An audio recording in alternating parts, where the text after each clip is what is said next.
So today we start on our new book, Jesus, First Century Rabbi. We're going to just go through all the introductory stuff today. And Jane, do you teach next week? I hope so. I put it on the slide. All right. Then I will. I'll do it. I forget to double check it. Anyway, it's written by Rabbi David Zaslow and Joseph Lieberman. Not the Joseph Lieberman that ran for vice president. He died this year. Died a year or something. I think he died earlier this year. Okay. What's the reason? Anyway, a little bit about the two authors. David Zaslow was born on Coney Island in New York, 1947. Moved to Ashland, where he got a master's degree in creative writing and education. Then he worked as a full-time poet in the schools. I thought that was interesting. Oh. He had quite a career, though. In '77, he and a friend, Steve Sachs, started the Jazz Club in Southern Oregon, and it produced concerts with people like Charlie Bird, and he also had some others I read, Bill Monroe, Doc Watson, Dizzy Gillespie, some other famous musicians. He got a book award in 1988 for educational materials, along with a poet and a composer. But it says that with all the wonders of family, poetry, jazz in his life, he was missing something, a personal connection to God, and he felt called to become a rabbi, which he did. He was ordained in '95. And since '96, he's served as a rabbi at a Jewish renewal synagogue in Ashland, and travels around the country leading interfaith workshops. He has married, has grown children, grandfather, and he calls himself a Brooklyn Dodgers fanatic. Remember, the Dodgers moved from Brooklyn in '58. Yes. Yes, but some of them are never going to let it go. So I think that's a fanatic, all right.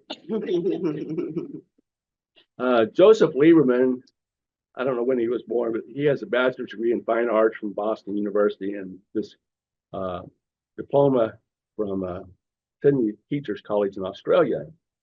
He's been involved in secondary and college education, gallery exhibitions, and this establishment of a global employment clearinghouse for teachers of English as a second language.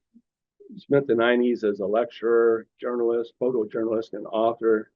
Written a whole bunch of features and articles for newspapers, magazines, journals, 2 travel books. And then in 2013, he started working with Zaslow on this book. So this book, they're going to use the term historical Jesus a lot. So this is a brief synopsis about the historical Jesus. When they're talking about doing historical Jesus studies, they're studying Jesus using critical historical methods, looking at the historical and cultural context of his time. So they're using the letters of Paul, the Gospels, and some non-biblical sources to make these studies. And they're trying to create a portrait of what Jesus, the historical Jesus, would have been like. And since the 19th century, there have been, did I say 19th? The 18th century, I got to read my own slides. There have been 3 quests or ways to study the historical Jesus. The first one began with this, you have to look at, is that Reimarus? Reimarus, if it's German. He was the first influential critic to investigate the history of Jesus. And this first wave ended in the early 20th century. They kind of say it. Albert Schweitzer's wrote a famous book about, I can't tell you the title, but it was about the historical Jesus. And that sort of summarized a lot of the studies that had been done before his time. And shortly after that, it ended. Then they had a second wave with Ernst Kussmann's lecture about the problem with historical Jesus, but that second wave didn't last very long. It ended in the early '70s. And then in the late 70s, a third wave started with a lot of scholars using new tools and criteria to investigate the historical Jesus. That one's still going on. So the approach I took, I probably should have just merged all of them together. But I'm gonna go through each one of these little introductory chapters he has: the foreword, then the preface, and then the introduction. So by 1970, Zaslow he'd given up on organized religion, and you've heard this before. People consider themselves spiritual but not religious. That's where he considered himself to be. But then he had these Christian friends that would cite Old Testament passages showing that Jesus was the Messiah, and he just felt like he had to respond to that. So what he did was he would study those passages in Hebrew in the context, their proper context, and he made notes about those passages before he would respond to his friend's challenge.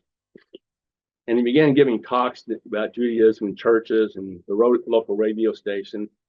And his notes he made to respond to his Christian friends, was the basis for this book.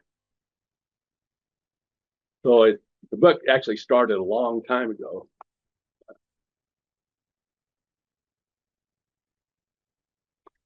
Oops.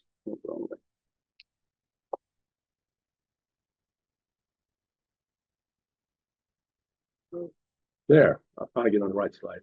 But he was convinced that Jesus had something to say to Jews as well as to Christians, and that because he was a Jew, he had a unique perspective to present this understanding to Christians. So a primary goal of this book is to help readers see Jesus in his historical context as a religious, Torah observant Jew who lived and worked with, among other great teachers in his time.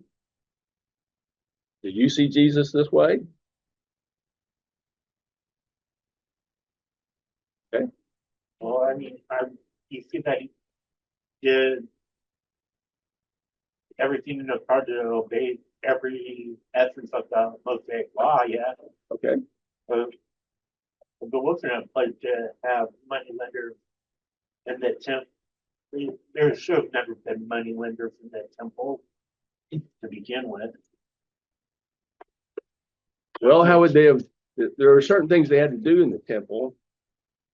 Yeah, the sacrifices to filter no. But when people traveled, they didn't bring their sacrifice with them. They would buy one. That's kind of how Yeah, but there are marketplaces in the temple.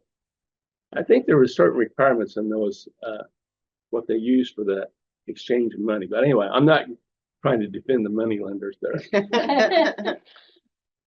Yes, I would say that as Christians, many times we forget that Jesus was Jewish and he was observant. He went on the pilgrimages with his parents, especially because he stayed behind one time when they were looking for him. They had to go all the way back to Jerusalem to get him. You know, I generally agree, but there are times when he did break for instance, when the disciples were gathering on Sunday and all that sort of thing. So, I mean, He defended himself though on those points. well, but it's, I still think he wasn't 100% sure, but maybe no Jew was that way. I thought on that point, he basically took a little different view than the Pharisees, that they thought he broke it, but I don't think he thought he broke it. Yeah, well, that's true. Well, and his point was that the law should be made for man, not man should be made for the law. And so when they made it so overbearing that it was almost impossible to keep the law. Well, when some did. Yeah. Okay. Zaslow says the historical fact about Jesus doesn't diminish Christians' view of Jesus as Messiah or Son of God or the incarnation of God for Trinitarians. Why does he say that? Why do you think he said that? Because he didn't want to get hate mail Oh, okay, Jeremy? I said, so he didn't get stoned in the churches. or that. Yours is a little dramatic than mine. Mine was just hate mail. So also to prove that we can hold two concepts at one time. Ooh, can we? Sometimes. Yeah. Any else? Anybody else?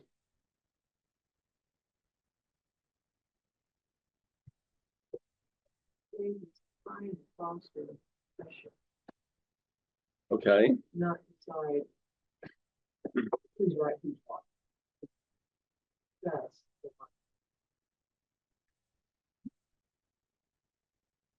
okay. Maybe learn a different view. Okay. I want to see the pizza quote. You keep going, you keep Yeah, blinking on it. sorry. There it is. Pizza restaurants. Well, he I like brings that. some points to illustrate things. He said, there was a great rivalry between the Giants, the Yankees, and the Dodgers when they all were in New York. Yeah. But he said that he thought that rivalry made all the teams better. And then he talked about in New York, there's also lots of rivalries between pizza restaurants. And he thinks that improves their menus. So he says, or he believes that the rivalry between Judaism and Christianity has also had a positive impact on each faith. How do you think, what has been positive about the rivalry between the two, do you think, that you can see? Or maybe you just think, like the last question, that it's been mostly negative.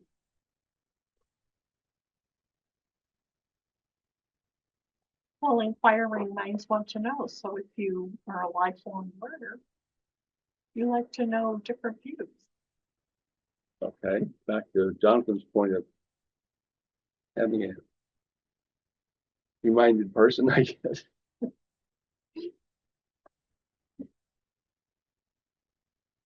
Well, in the book, he talks about how, and we kind of, this will come up later in some later slides, but some of the things that Christianity uses, they adopted right from Judaism, and some things that Judaism later used came from Christianity. So there's been a kind of and certain things of worship liturgy and things like that, there's been influence both ways. Well, I feel like Amy Jo said that she's the Jewish teacher of the New Testament. That she's told people in her synagogue that we need to study Jesus. He's one of us. Yeah. You know, there's some commonality there. That, you know, grew up as a Jewish. Well, and also, when somebody challenges your beliefs, what can happen from that? Okay, also, Well, because you have to know more about. when they find weaknesses in your beliefs or your argument, then you could go back and say, I need to improve my argument. There you go. Don't. What was the saying, Sharon? Well, there's a Don't. saying, I have on the refrigerator, don't raise your voice with your So a challenge to your beliefs can cause you, and that's kind of what happened to him very early on. These Christians are telling these things, and so then he started digging in and saying, "Well, wait a minute. Here's what I think." But he had to do some study, and that strengthened his beliefs.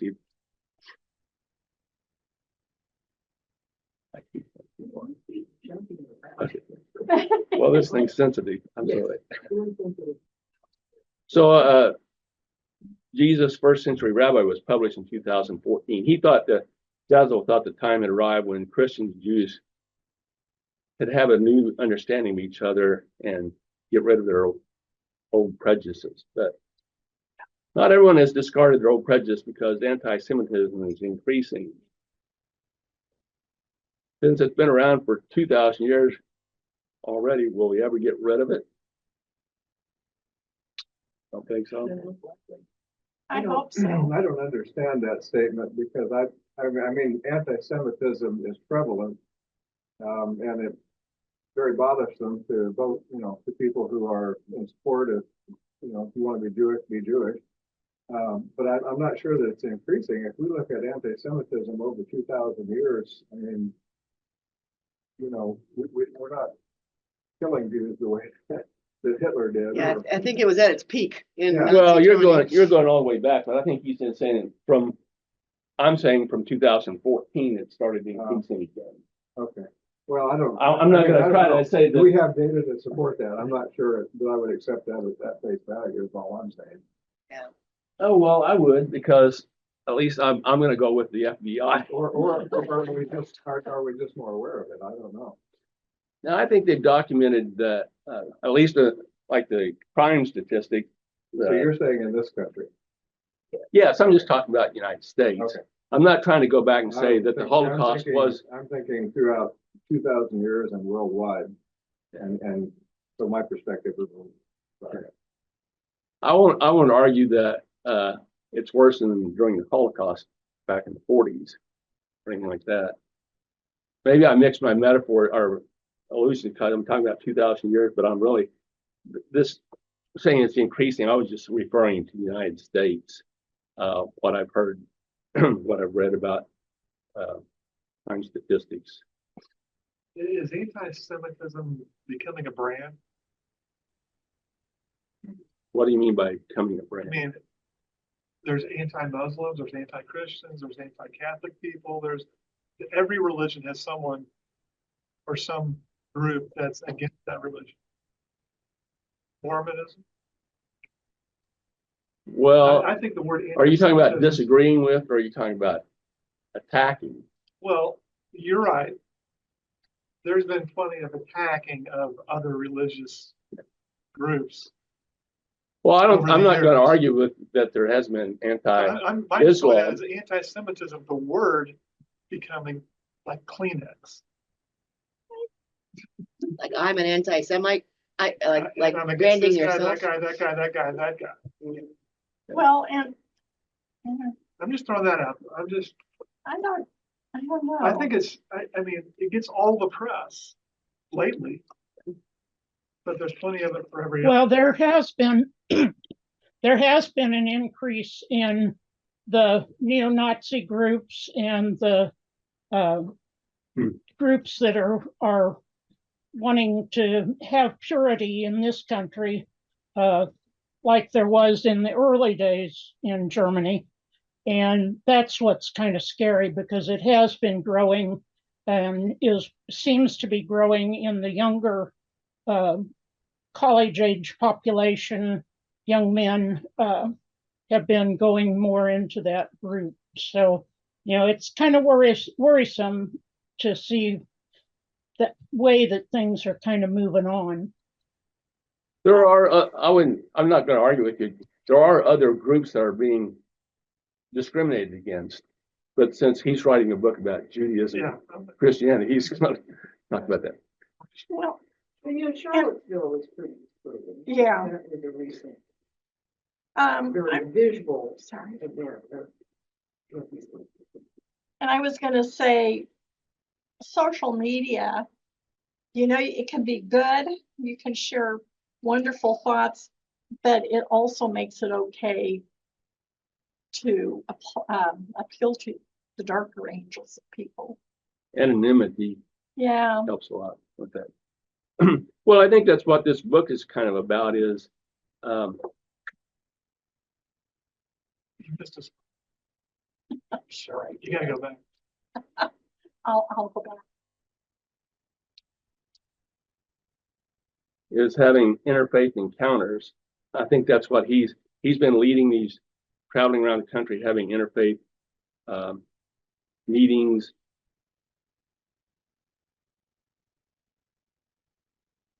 And he asked, do we have to have a ground rule that says you can only say what your beliefs are? You can't really tell other people what their beliefs are.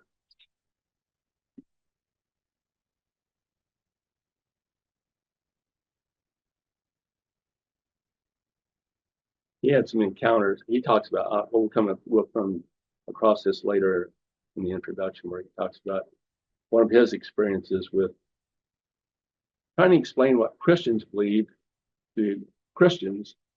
And they've kind of arched their backs from different viewpoints, because he came from what he had encountered with Christians in his Italian and his neighborhood back in New York was Italian and something else, can't remember what it was, but Irish. And he was trying to say, well, this is the Christianity he knew, and other people say, well, yeah, but that's not my Christian. I have different Christian belief. And he realized I'm kind of got one perspective. There's more than one kind of Christian belief there. So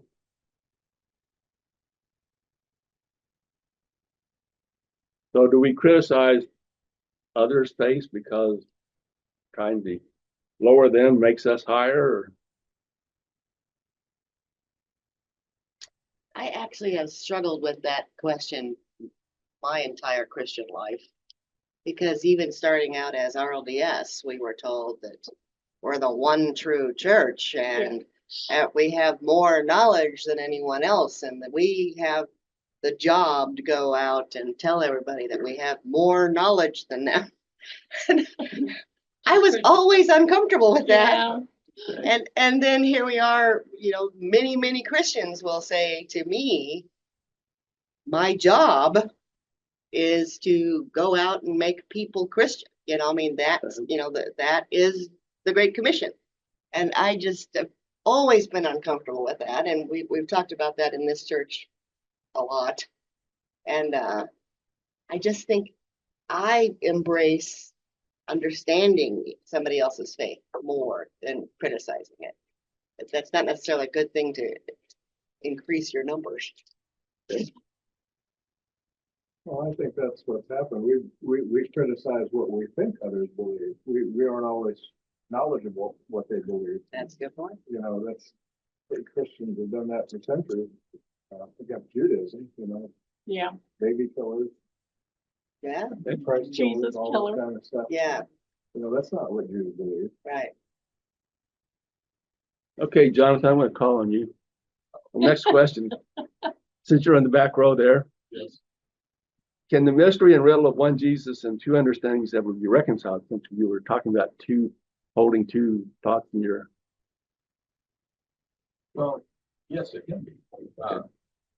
The issue is why, if we believe that Jesus is the Messiah, that sacrificial lamb that saves all humanity,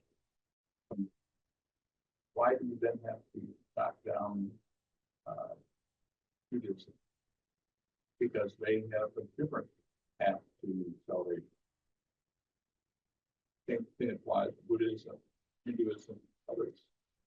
Again, we are, I think we're very self-centered. It's our way or the highway, and it doesn't have to be that. It proves to me that God tells us in different ways and different faiths. And so, why can't we just accept that? Unless we want to be competitive and build up our own brand, as he was talking about, and have everybody come to our gate only. I think that that's something required. Does that answer your question? No, that's fine. I think he's kind of asking for a historical reconciliation about Jesus and leaving the interpretation of what Jesus meant up to each of the two faiths, Christianity and Judaism.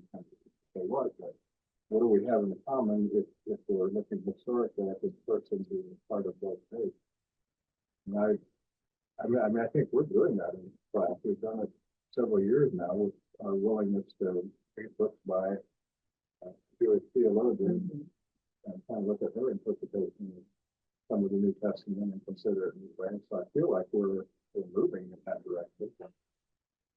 I don't know, you say the two faiths will ever be reconciled, the mystery and riddle ever be reconciled. I'm not sure that can happen, but I think we can have a historical understanding of that. When I was in high school, I received a whopping $500 scholarship from a man by the name of Chloe.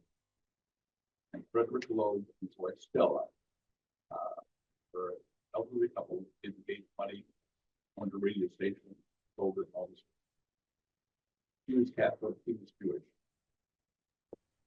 They had a fantastic marriage. They can do It's it. really hard to hear you all. And I can't yell any louder. He won't sit at the front row, Arlene. But the point, All of the soft-spoken people, I've even got earbuds in so I can hear it at closest, and it's really hard to hear them. well, the main point is that couple, Frederick and Stella Loeb, two different faiths, they live together, prosper together, share their wealth, young students who are going off to college. And if they can do it, why can't we? Why can't we? So they don't have to be reconciled, basically. Well, they don't have to believe the same thing. Yeah. They can be reconciled that they each have a different interpretation of what God and salvation and it's all about. And respect each other's views. Exactly. Peaceful coexistence. So maybe these rules up here, Zaslow wants us to celebrate both our differences and our commonality. How do we do that? Maybe those rules we had for our Friday night discussions would go to that, lead in that direction. Any other thoughts about that? Well, there's another quote. You're always right, not right. So, you need to listen. There are interfaith groups that people can meet with if you want to learn more about what Muslims believe and what Jewish people believe. I went to some meetings some years ago when Mormonism was the topic, and they actually had someone from Community of Friends, I can't remember who it was, but they came and talked about our perspective, and it was very interesting, and people were polite and interested to know and interested to learn, and you can participate in those groups if you want. I know that a lot of the Jewish synagogues have classes that Christians can take if you want to learn more about Judaism and what they believe. Yeah, he talked later in the introduction. He talks about his introduction to Judaism, and one of the things he learned about. We kind of talked about that. I love what he said about Moses getting the recipes for kosher food. Mount Sinai. Maybe that, you guys, Paul was in rare form a couple of Saturdays ago when we were putting the trees up. He had the two lids of one of the bins, and he said, here is the 20 commandments. And then he dropped one and he goes, here is the 10 commandments. Maybe the other 10 were the recipes. Paul. That was the funniest thing I've seen in a long time, Paul. Charlton Heston's got a competitor. Oh my gosh, I should have videotaped it. Yeah, he had his staff. Yeah, Moses. He was Moses that day.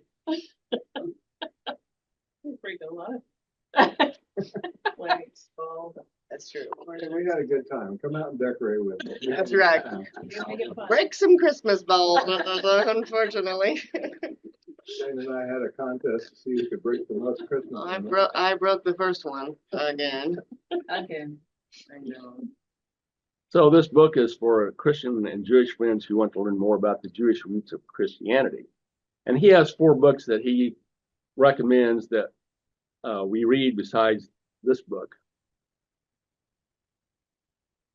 A rabbinic commentary on the New Testament, Christianity in Jewish terms, Misunderstood Jew, that's by Amy Jill Levine, and the Jewish Annotated New Testament, which she is one of the editors. There's another guy that she worked with on that annotation, but she's involved with those last 2 books. And I read The Misunderstood Jew, but it's been a long time ago.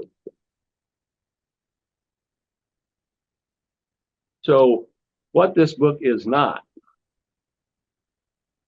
this is pretty much straight out of what he said about it. So it is not a refutation of Christianity. It is not about refuting Christian theology or its conception of Jesus.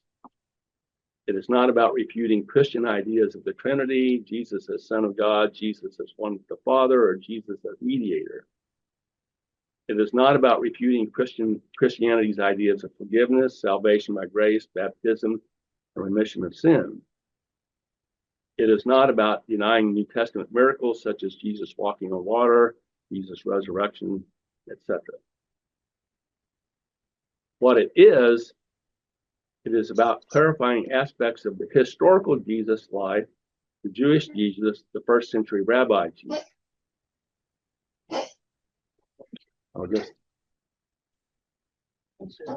It is about. I don't know. Everybody okay in there, Arlene? Yep, Okay. It's Maybe it is. choking. my dog, sorry, I forgot to turn it off. That was-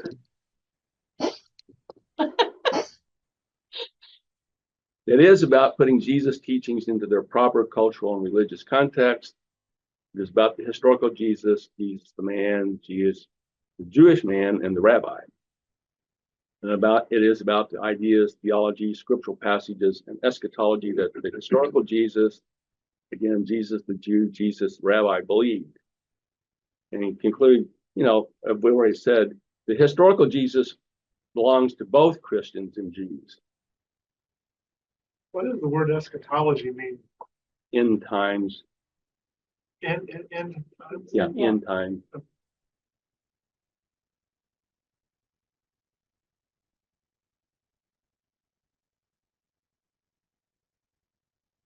So he wants to share this new understanding of the historical Jesus and the Judaism that Jesus was part of, this pre-rabbinic Judaism.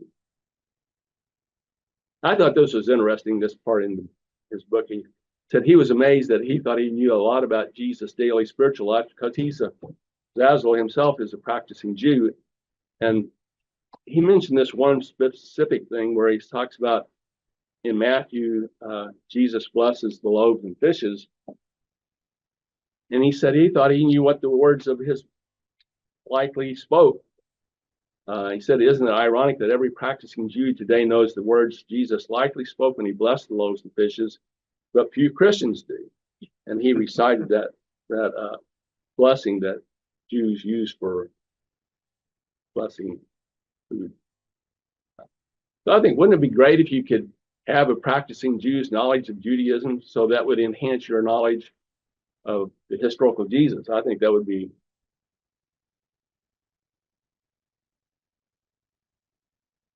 an interesting insight into Jesus that most of us don't really have. But then he also says he wants Jews to reclaim Jesus as an authentic Jewish teacher and a native son.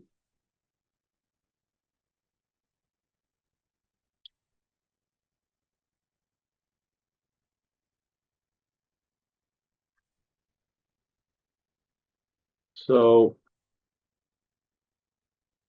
he thinks that we need to realize how much we have in common between Judaism and Christianity. And if we did that, we'd have a very positive interfaith encounter. And so the question is, do Christians realize how much they have in common with Jews, or Jews aware of how much they have in common with teaching Jesus? And how do we learn how much we have in common? By having discussion. Interfaith group. Interfaith. It's kind of a giveaway at the top. Our friends. Or friends. Our family. Okay. Yeah. Depends on the family.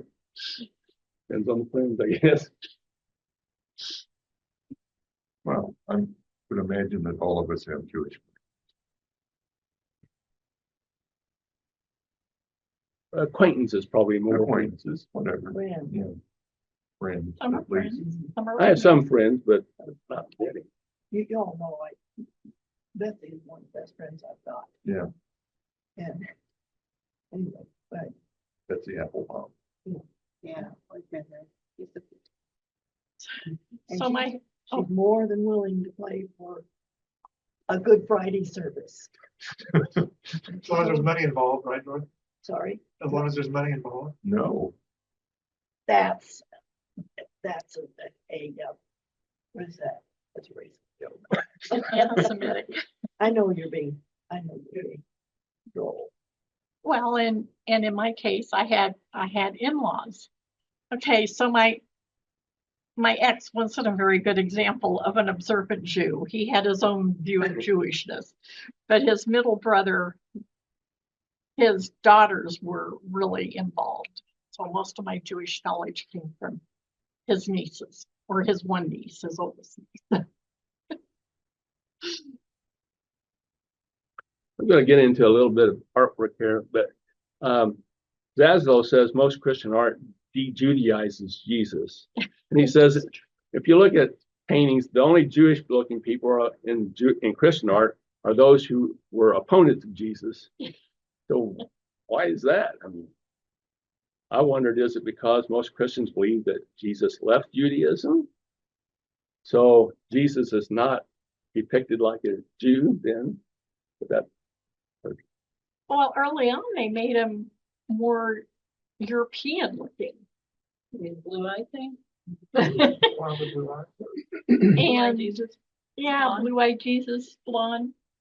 I think some people didn't have a knowledge of what the people of that area looked like, because early on, the early Christian depictions always showed Jesus as basically a European.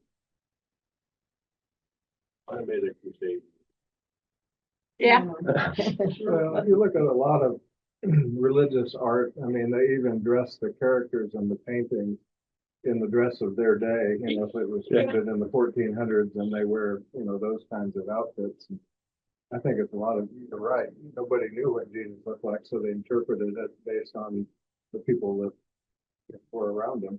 But I mean, even some of the first century Christians, some of them were from that area, but once Rome took over, it seemed like they reinterpreted everybody. I read a story in response to what Paul had said, and I wasn't aware of this. So this is from the internet, so I'm off Wikipedia, so I'm going to say it's true.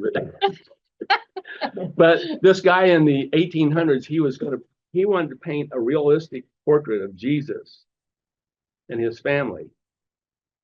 And what it said was that he painted them with red hair because in England at that time, Jews were depicted as redheaded. He got a lot of, people opposed him, not for that reason, but and they said that Charles Dickens in his novels, Oliver Twist, Jews are redheaded. I wasn't aware of that. Yeah, he painted a redhead. That may be a translation issue from the Bible, because in the Old Testament, it says a lot of characters were ruddy, which means red. Like David was a ruddy youth. And so Ruddy? I think ruddy, yeah. So ruddy means rubus or red. Yeah. And so I don't know if that's a mistranslation of the Greek or what, but that word permeates the scripture. I just thought he was doing it because I hadn't heard that, so I thought that was just a cultural thing in England, that this was a perception. I So think it's he thought he was being realistic. Oh, he's redheaded. All Jews must be redheaded. It's ruddy, I think of their. Yeah, I think of the skin too. Here's another thing that's related to what you're talking about, is that we have a picture in our dining room. Yes, that Dorothy got from her African escapades. And Oh, we need to talk about this that. is as I say, the Last Supper, and all of the people in it are black. I've seen Haitian Yeah. paintings of that. Well, and we had the Wind blown, the blown out Jesus, the hair blown out Jesus. Oh, yeah. Hot Jesus. We call him Hot Jesus. His hair is all perfectly coiffed Yeah. and long. The interpretation, I mean, if you've ever seen Michelangelo's David. Yeah, the like reader that one just over said there. He could be a linebacker in the NFL, but it says in the Old Testament, David was small and couldn't even carry Saul's armor. He was such a wet. Yeah. Well, let me ask you this question.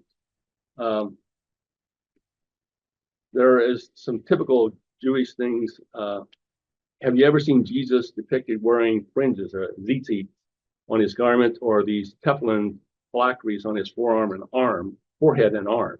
Have you ever seen a picture like that? No.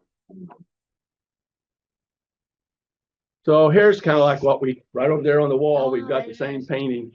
Here's what we typically Yeah. look at Jesus, but this is, this is kind of a Jew that's dressed for morning prayers. And you see this little box on his forehead, that's a teflon or a phylactery. Yeah, old, if I remember correctly, like certain prayer, right? Yeah. Yeah. And there's some writings in it. And then on his forearm, you see it, that's another thing. And then he's got these tassels. Those are the felons from the shawl, and down there at the bottom of his garment there.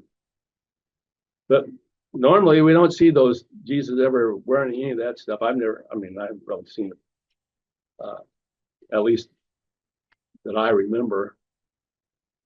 So our art, and then the Last Supper by Da Vinci, that's kind of, isn't that set kind of in the middle in his time? They look like rabbits. What's that? They all look like rabbits.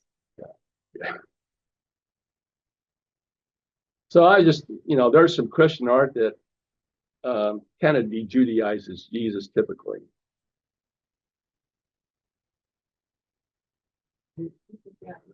All the art I remember is just in the row, nothing to depict the castle with their own shawl. Usually white with purple Yeah. over it. Well- Signifying kingdom, king, And leader, royal.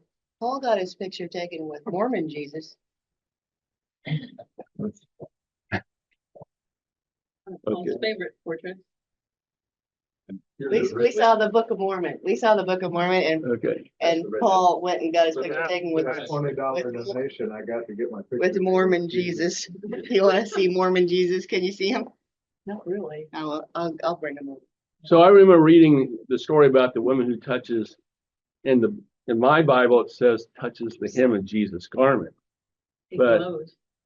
But I've read some guy come in and said, if you read it, he touched this tzitzit, his tassel, his fringe, but that's not the way it gets translated. He thought that was kind of de-emphasizing Jesus' Jewishness. So here's a painting. This is the face that's on our book. And it's a 6th century painting in St. Catherine's Monastery,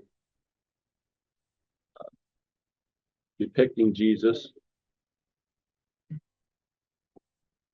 And this is about how did they get this idea to make him look like this?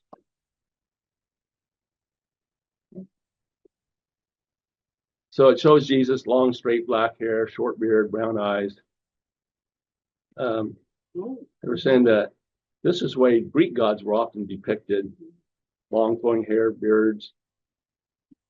So Christian artists, they say, copied the iconography of Zeus and other deities, applied it to Jesus that we typically see. And his halo probably came from these pre-Christian solar deities, Helios, Apollon, and Sol Invictus, who had halos. I thought that was kind of interesting.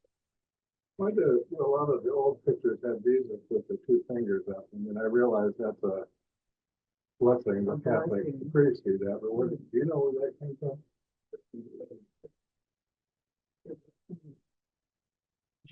Yeah, I just didn't know if there was some symbolism there. That picture, Or you were he was pointing doing out that. of that. That's 3. Yeah, he was doing it, Cub Scouts up too.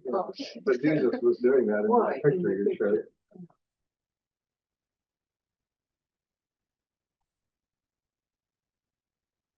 Somehow my font changed, I see. So this is, I think, what Paul was, I'm gonna think you were saying earlier. So we imagine Jesus because we're shaped by our own culture, preconception, prejudices. And our understanding is dependent on all the people who have translated stuff into Hebrew and Greek, Latin, and everything else. Aramaic. And sometimes the translation is not clear to us now.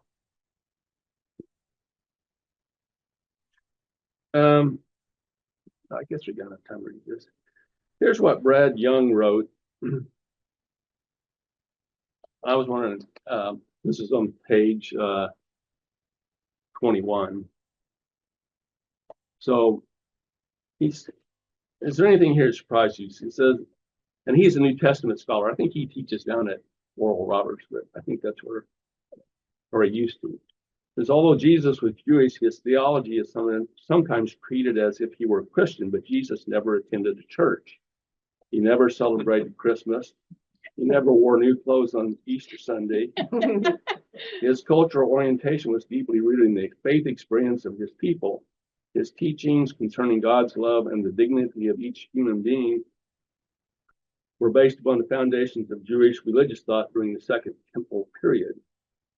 The more we learn about this fascinating period of history, the more we will know about Jesus. Jesus worshiped in the synagogue. He celebrated the Passover. He ate kosher food. He offered prayers in the temple in Jerusalem. The Jewish religious life of Jesus impacted his life in every dimension of his daily experience. Is that all pretty familiar, or is there something you thought was surprising or you disagree with?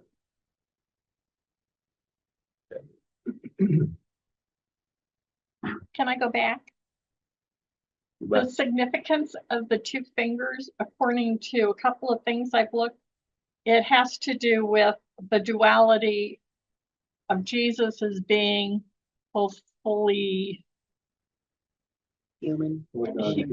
yeah, both human and divine. okay, since you brought that, I'm going to go back to this painting here. Look closely at his face.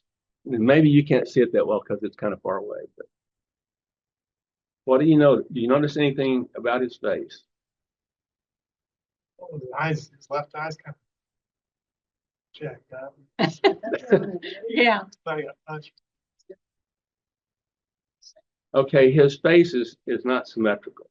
well, you're right. The mine is- Right.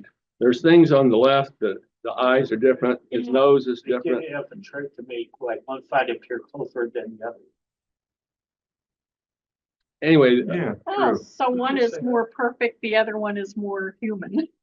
so this is supposed to, like you were talking about the 2 fingers, this is supposed to depict the duality of his nature. Kind of just a subtle clue in there. That, Very subtle. and then he's got the 2 fingers like Paul was talking down there in his hand. Of course, he's got a holding the Bible with the cross on it. That was just He was anticipating. It's anticipating the compilation of scriptures. Yeah. so there's several messages in there. There was But a painting put on Facebook a while back and said, "What's wrong with this picture?" And it was Jesus talking to a crowd, and he was wearing a cross necklace. If you're gonna try to fake it, at least don't do that. But I think people are so wrapped up in their beliefs and their little trinkets and things like that, that they don't even catch it when they do it. You know, it's just, so I thought that was interesting. I wasn't going to point that out until There you go. I was making another point. Those make me curious. Okay. most of us are that way anyway. It's only very few Yeah. people who are Better symmetrical. So back to what we think other people believe of other faiths. Zaslow says he's heard the oddest explanations of what Jews believe by Christians and about sin, atonement, forgiveness, afterlife, salvation. But he's also heard the oddest definitions of Christian beliefs about Jews, about resurrection, atonement, Trinity, salvation. And this is where he had in his class, he taught, he said from his background, he presented Christianity from a certain perspective. He later realized, and there was kind of an uproar in the class because a lot of them didn't disagree with it. So he said he learned from that a lot, that you don't try to define someone else's faith. And so what he did later, he would invite Christian people in to explain their faith. And he said his lecture was improved from there on. Yeah. Well, I think he also found out that you can't take one image of Christianity, just you can't take one image of Judaism. Judaism. Yeah. But there are so many different varieties of it, both faiths. It's hard to compress it or summarize it. Yeah. Compare the Hasidic Jews to the Reformed ones. Yeah, I've been Or aware of the those and Reconstructionists. Orthodox and Reform and all those, but he's what they call Jewish renewal. That was something new for me, so I hadn't heard that. But anyway, so one of his goals for this book was he wants to uncover what he calls artificially contrived differences between Jewish and Christian theologies. And he talks about stereotypes. What would you say are some stereotypes Christians have of Judaism? And then if we think we can speak, Jews have of Christianity. So I think I've already heard a couple today.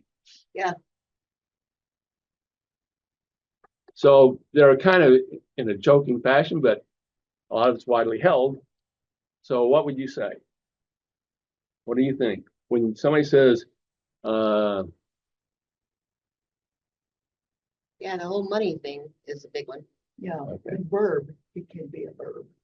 Well, my mother, I'm telling on my mother, but she had very racist parents, so she had to kind of get over that in her own life. But even when I was a child, she would say things to me like, "I'm going to Jew them down." yeah, And I finally said, "Mother, we need to stop saying that word." And she was like, "What?" I mean, it was it's just an so- expression that she's used. Yes, it was so Yeah. much a part of her world, and it's like, is that stereotype of it, it's all about the money, it's all about their jewelry. I mean, I've fought against that stereotype, Their noses, their Okay. appearance. yeah, their appearance.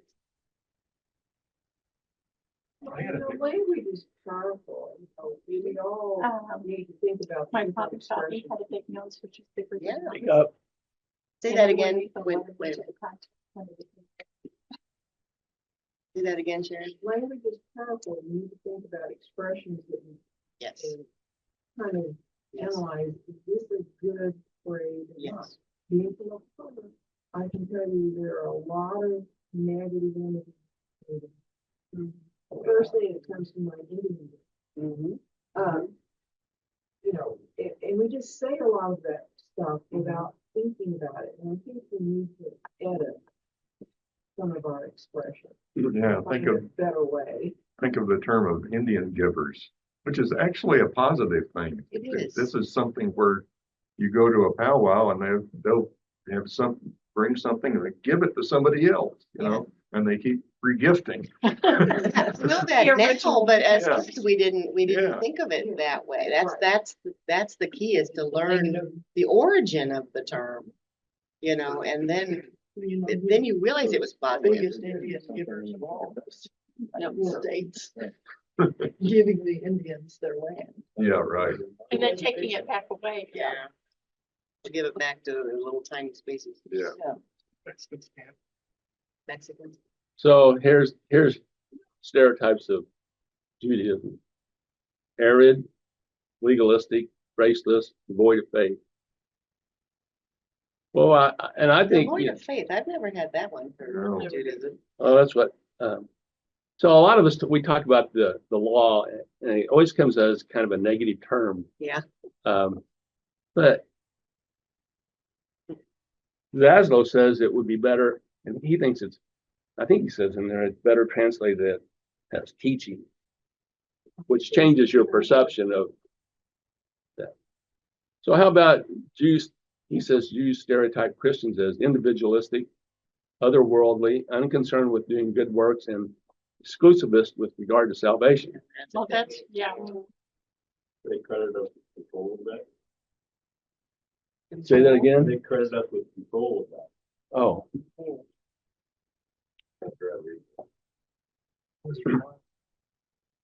what did you think about instead of seeing our differences, how about seeing our similarities? What do you think of these similarities that Zaslow saw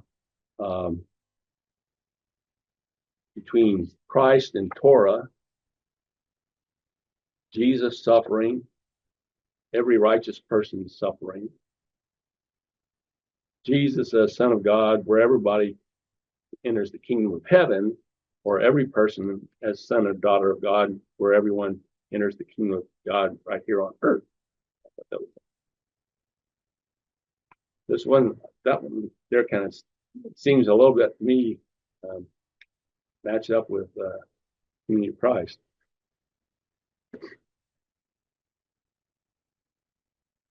Well, I can see some Jewish people, depending on what Christians they interact with, think that Christians are only concerned with giving.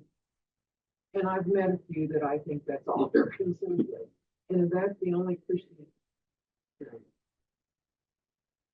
wouldn't think that they care about good works or building up. So I guess we all need a well-rounded exposure to others. But I would say even in my early life, that's what you were taught to do. You were taught to work for your next life instead of working. Well, we were supposed to work for Zion, but you were supposed to live your life so that you would go to heaven and not to hell.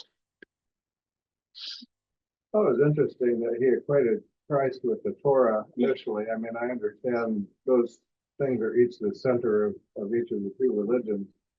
But I was surprised he didn't say something about Moses or Elijah or one of the Old Testament heroes to Judaism in comparison to Jesus. But then I thought about it a little bit more, and Jesus is our Messiah. And by definition, the Messiah is the person who has kept every tenet of the Mosaic law. That was the Old Testament belief in who the Messiah would be. So you have the law and then the person who kept the law perfectly. So now I'm a little more comfortable with his observation after I kind of got that. Thank you. Okay, good. That's good. And Jesus is the word. That's what I've always thought of in terms of Jesus is the word, capital word, and that's the law. Well, moving on about our positive interfaith encounters. This is back to Jonathan's point long ago about Jews and Christians are on a separate but different missions. What do you think of his idea that Christian theology was not ever intended for Jews because they already had a gospel of their own? I thought that was an interesting expression. Certainly the Christian gospel hasn't been very good news for the Jews. And then before we criticize others, should we just look in the mirror and fix our own problems first? Definitely. Then this is about language, the last couple pages. Words in Hebrew have different meanings than they do in English, and poor translations have led to barriers being created. He points out that the Tanakh is in Hebrew, a Middle Eastern language written for a Middle Eastern audience, really different from Greek, Latin, or English, and the New Testament in Greek, hard to translate to English. Well, what do we do then? How do we try to get an accurate understanding or a translation? A lot of people will go learn Greek. I was just thinking that. And he, So are you I signed don't know, up? do we learn and Hebrew? A lot of scholars, that's what they're going to do. they feel like they need to go back to the original language in order to, Okay, what about us average lay people? I don't know. Have you signed up for a Greek We course listen to or those a songs Hebrew? when they get done. Well, no, they all have differing ideas anyway. So to me, I We still have. read 5 different versions of the Bible and pick the one that speaks to me the most. That's what I do. He mentioned, he said, get a good teacher and a good commentary. There you go. I think that's why he brought up the Jewish annotated New Testament. That's where Amy Jill Levine and this other people, they write, there are certain passages they'll make a comment, side note there from a Jewish perspective. I've looked at it a little One bit. of my favorite commentaries on the Bible is by Isaac Asimov. Okay. Isaac Asimov, really? Yeah. Wow. The 2 volumes, New Testament.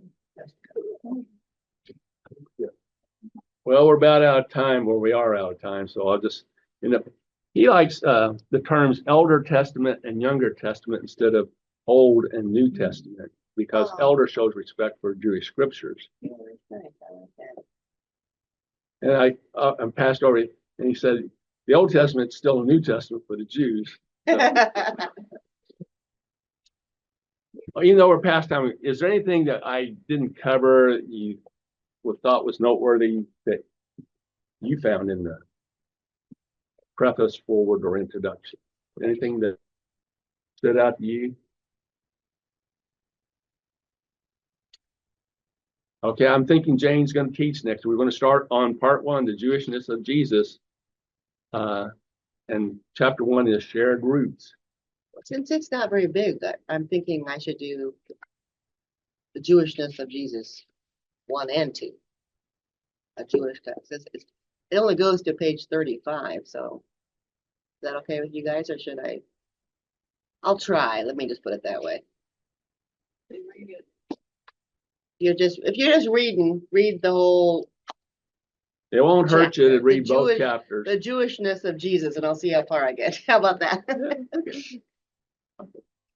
Thanks for participating. Thank you.